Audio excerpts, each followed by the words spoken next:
Fala pessoal, bem-vindos a mais um vídeo no canal. Hoje, domingo, vamos falar um pouco sobre o que aconteceu essa semana, vamos falar também sobre algumas notícias e vou passar uma análise para vocês. Então, sem mais delongas, vamos para o vídeo.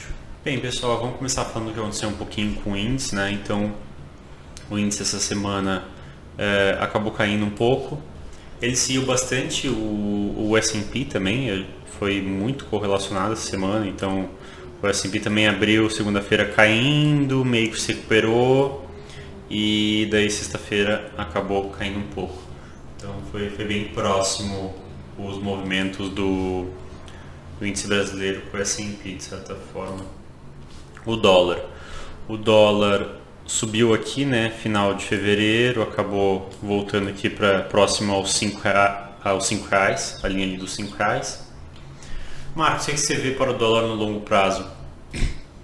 Olha, eu sou otimista, eu acho que no longo prazo tende a ficar abaixo dos 5 reais, 4,80 talvez, acho bem possível. Não vejo um dólar em alta, a não ser que, enfim, o governo brasileiro comece a imprimir muito real ou que as tensões da guerra entre Rússia e Ucrânia acabem se espalhando. E a gente tem que ver também a tensão final do ano com a eleição, né? Então essas são as minhas preocupações. Mas fora isso eu estou otimista em relação ao real, acredito que ele vai se valorizar em relação ao dólar nos próximos meses. Os DIs. O DI estava aqui na faixa, para pegar o DI F25, né? Ele estava aqui na faixa de 11,40 até aí, final de fevereiro. Agora já está em 12,40, então um aumento aí de 1%.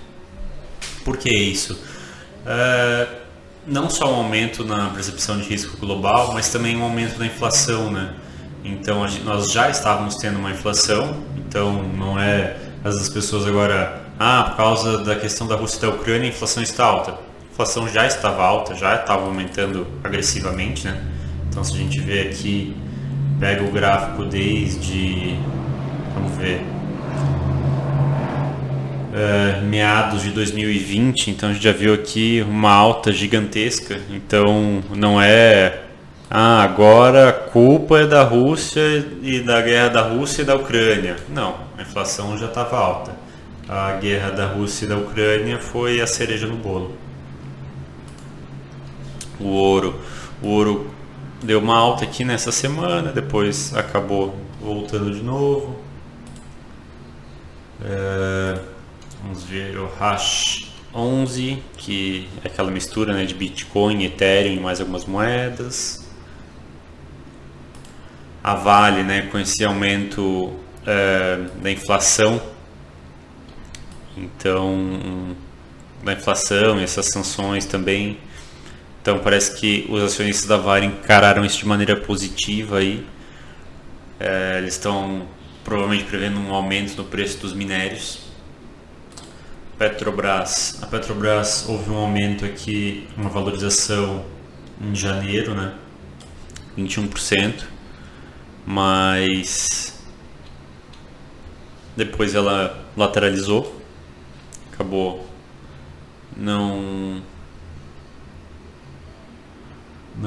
essas ações acabaram não valorizando. E eu estava reparando, né, tava aqui, eu dei uma olhada na Via e na Magalu, que é impressionante, né? A Via aqui em junho, quando que foi a máxima dela? Deixa eu ver aqui. Nossa, a máxima dela foi aqui, ó. Em julho de 2020, ela quer os 50%, até deu uma recuperada aqui. Em junho de 2021, ano passado, ela quer 80%. Vamos ver da máxima até a mínima, 86%. Agora vamos ver a Magalu. A Magalu, da máxima dela até a mínima, 80% de queda. Então, pessoal, aqui é uma reflexão para vocês, né? Tomem cuidado quando vocês vão comprar as empresas do momento, as empresas que só sobem, que só valorizam, que vai crescer até a lua, até o infinito e além, e estão com um valuation extremamente esticado. estão lá com PL de 200, com PL de 150, enfim, né, estão muito caras e tem uma perspectiva no preço dessa ação já. Então você tem a ação tem que subir, tem que crescer 40% ao ano para justificar esse preço. Cara, é difícil no longo prazo crescer 40% ao ano, todo ano, né? Ainda mais para uma empresa que já tem um certo porte. Então, tomem cuidado, porque se esse crescimento não for confirmado, o preço da ação vai sofrer, ela vai cair bastante. E também, se a conjuntura mudar, a percepção dos investidores mudar, essa ação pode estar valendo R$100, começa a valer 20, vai para 20, vai para 30, vai para R$10. E aí imagina quem colocou uma parte significativa do patrimônio dele nisso, o ferro é bem grande. Agora, não estou dizendo para vocês não investirem nessas empresas, né? Então, por exemplo, o cara às vezes que investiu aqui em junho de 2020 na Magalu, ele pegou ainda aqui uma alta enorme. Então, pegou uma alta aqui de 60%. Então, não estou dizendo para vocês não investirem, porque senão eu digo para vocês não investirem e dizem, nossa, Marcos, mas a ação subiu 60%, você falou para não investir e eu deixei de ganhar 60% em cima. Então, não estou dizendo para não investir, mas saibam quando tem um hype muito grande, ou quando você está investindo em ações que só sobe, parece que o negócio é uma bolha, né? Que está com a precificação, o valuation extremamente esticado, toma cuidado, não é para não entrar, não é para não comprar a ação, mas compra já com uma saída. Então assim, eu vou comprar aqui porque a Magalu agora está em 23 e ela vai para 40, ok, compra aqui, mas cara, aqui ó, caiu 10%, não sei, zera a operação, entendeu? Então, coloca já um ponto para zerar. O que é diferente, se você pode fazer da mesma forma, mas eu acho que a análise dá para ser muito diferente de uma ação que tem um PL de 5, que cresce todo ano, que tem bastante, às vezes, um imobilizado, imobilizado que gera renda, né? Que tem praticamente zero de dívida, entendeu? Que está com valuation muito espremido. Porque, que paga um dividendo de 8% ao ano.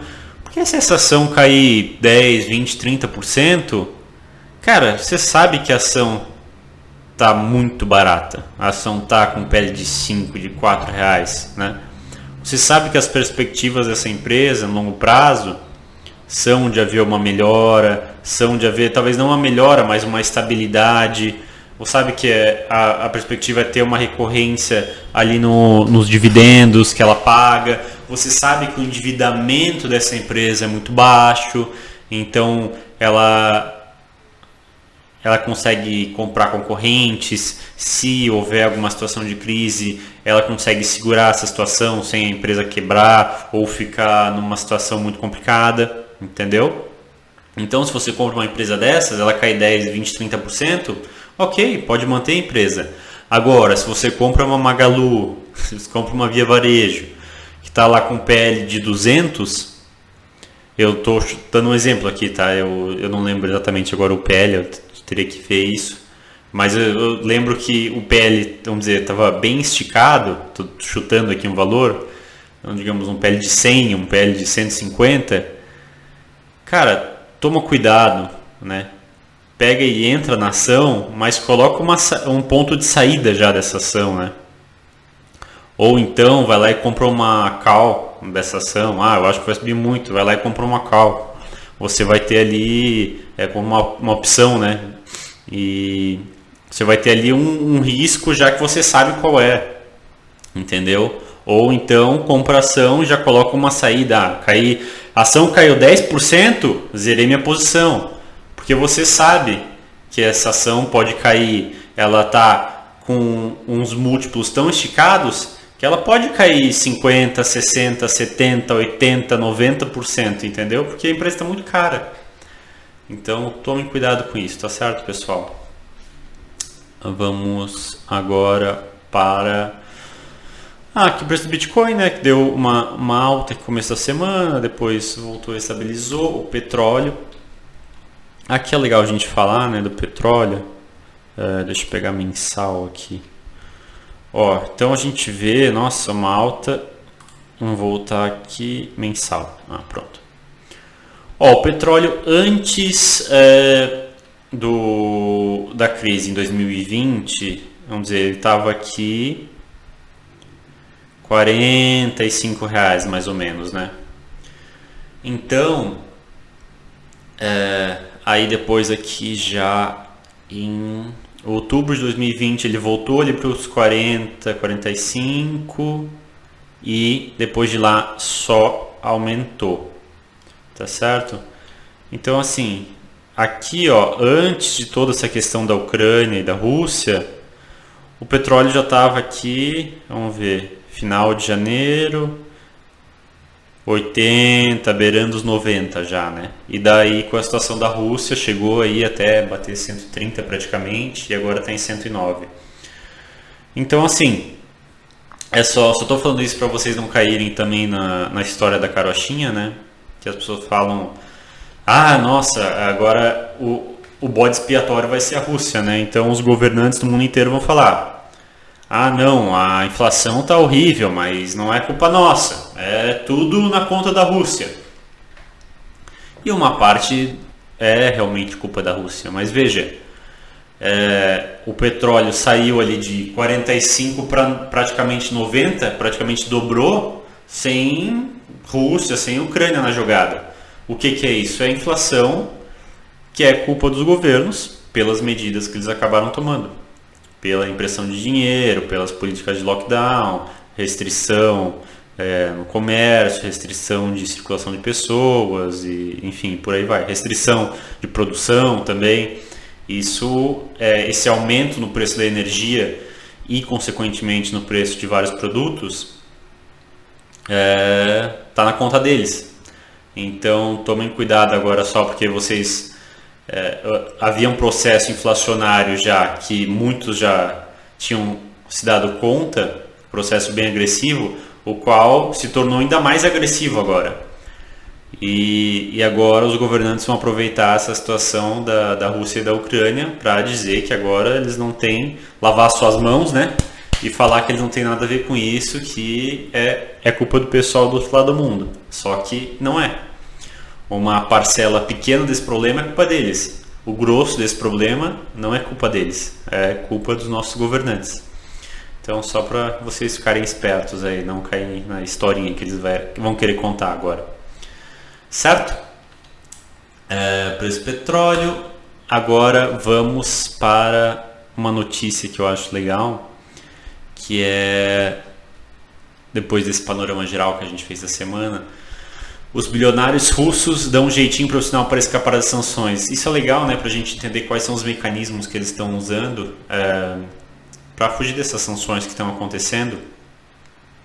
E daí eu já falei para vocês há uns vídeos atrás que os criptoativos estão sendo usados como um mecanismo de fugir dessas sanções, mas tem outras formas.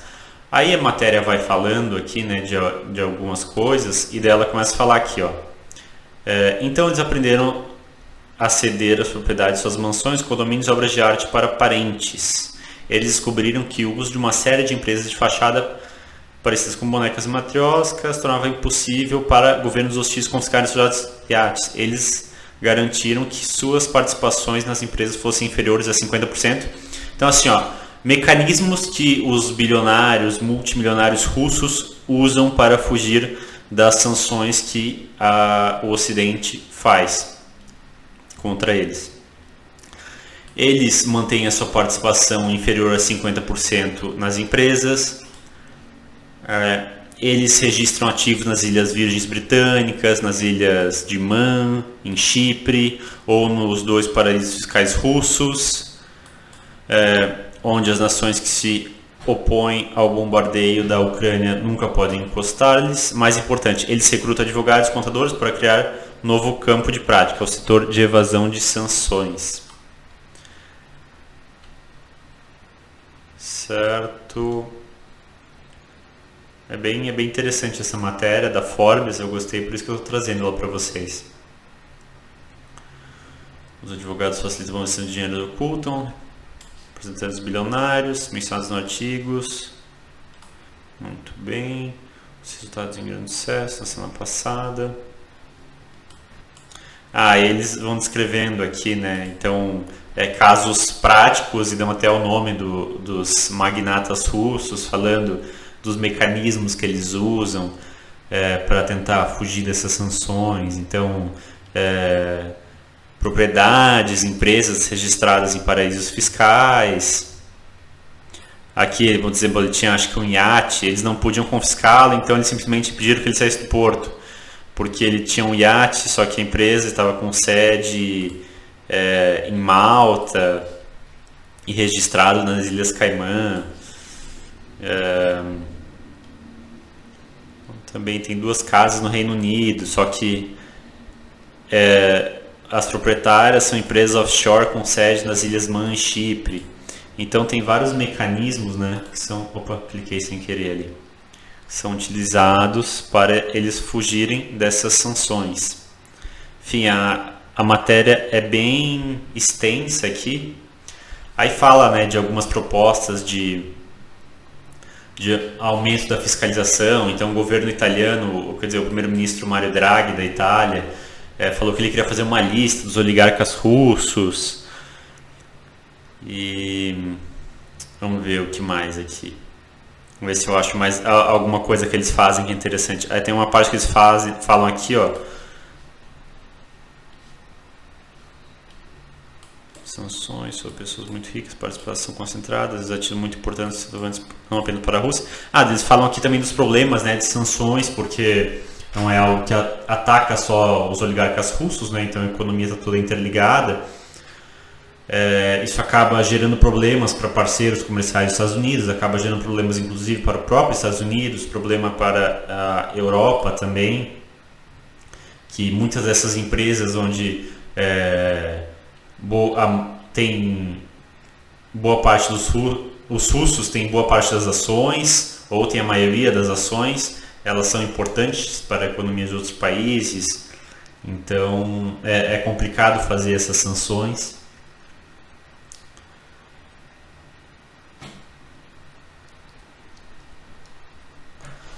E a própria Rússia começou a tomar medidas para ajudar os seus milionários. Rússia toma medidas para salvar os mais ricos. O governo russo começou a restringir os dados de propriedade corporativa, tornando-os mais difíceis para autoridades sancionadoras identificar ativos pertencentes à empresa ou indivíduos sancionados.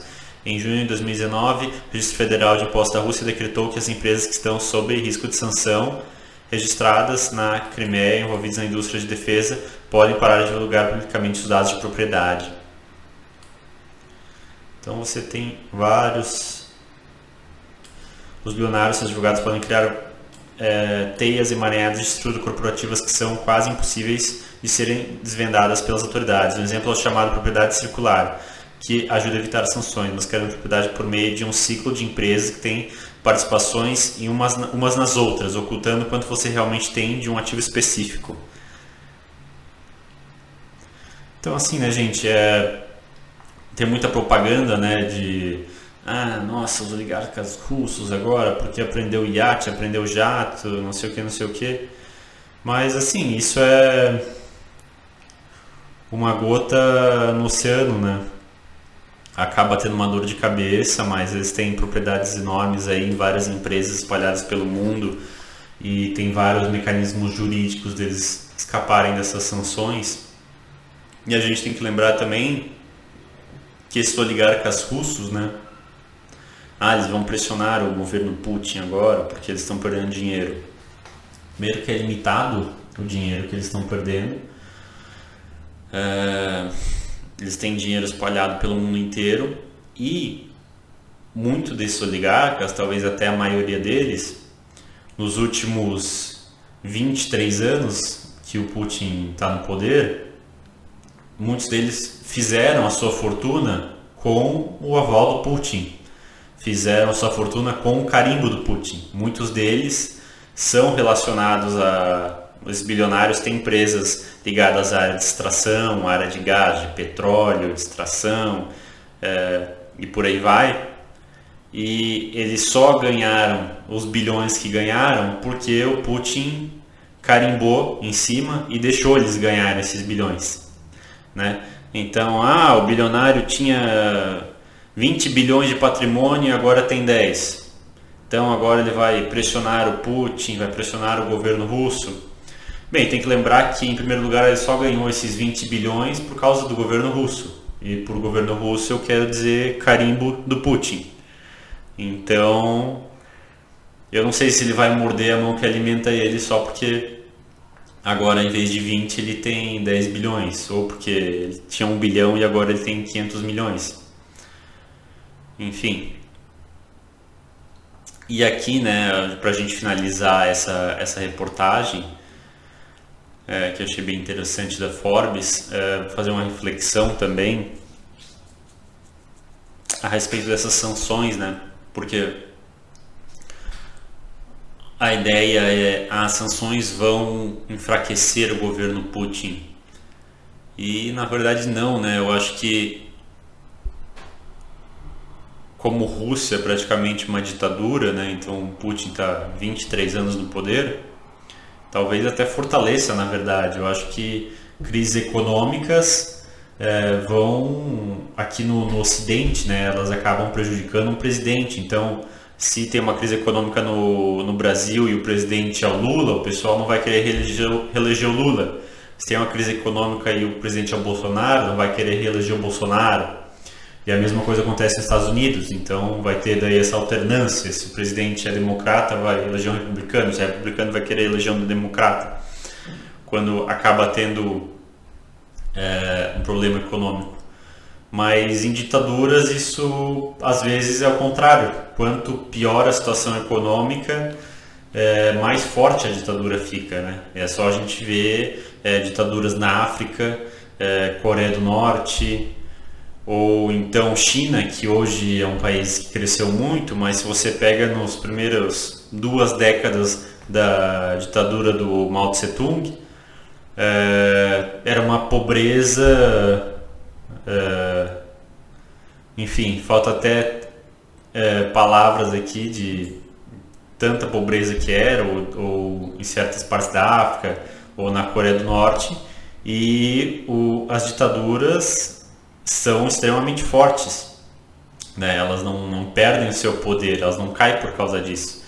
Elas parecem que quanto mais pobre é o país, mais as ditaduras na verdade se fortalecem, porque a solução violenta para o problema acaba sendo mais interessante. A ordem, vamos dizer, colocar a ordem naquela situação, num país que está completamente desorganizado, acaba sendo mais importante, né, na cabeça das pessoas do que realmente liberdades individuais, direitos individuais, ou você ter uma situação econômica melhor, né?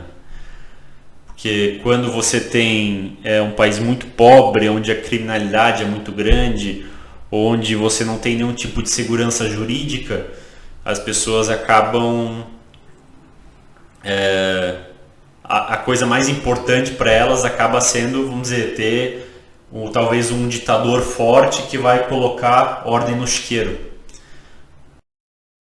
Eu acho que essas sanções acabam tendo um efeito pequeno em abalar o Putin e podem ter até um efeito, na verdade, contrário, porque quando muitas empresas e muito dessa influência ocidental sai da Rússia, que é o que está acontecendo, o que acontece no médio prazo, as oligarquias russas se fortalecem mais ainda.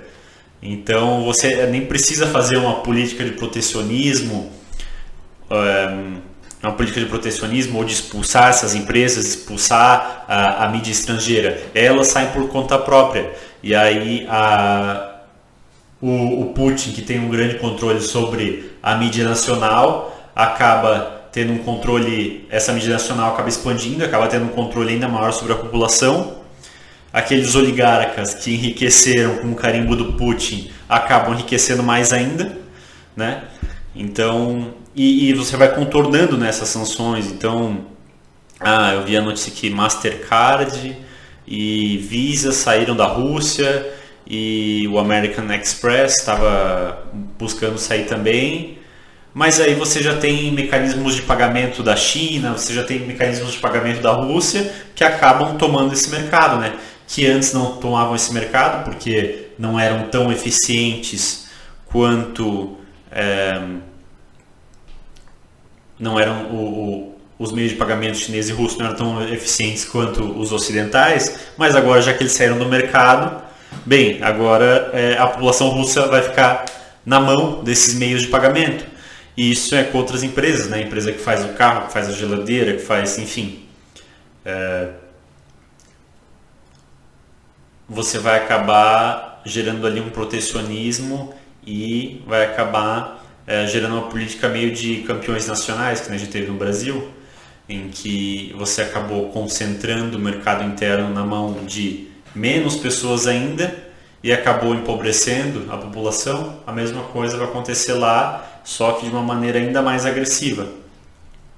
Então, isso, vamos dizer, nos próximos anos vai aumentar ainda mais o poder do Putin.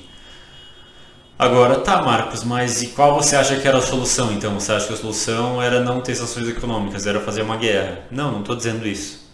Eu não sei qual que seria a melhor opção. O que eu estou dizendo é quais provavelmente vão ser as consequências desse tipo de ação. Beleza, pessoal? Então, falamos um pouquinho de tudo aí. Até terça-feira. Um abraço.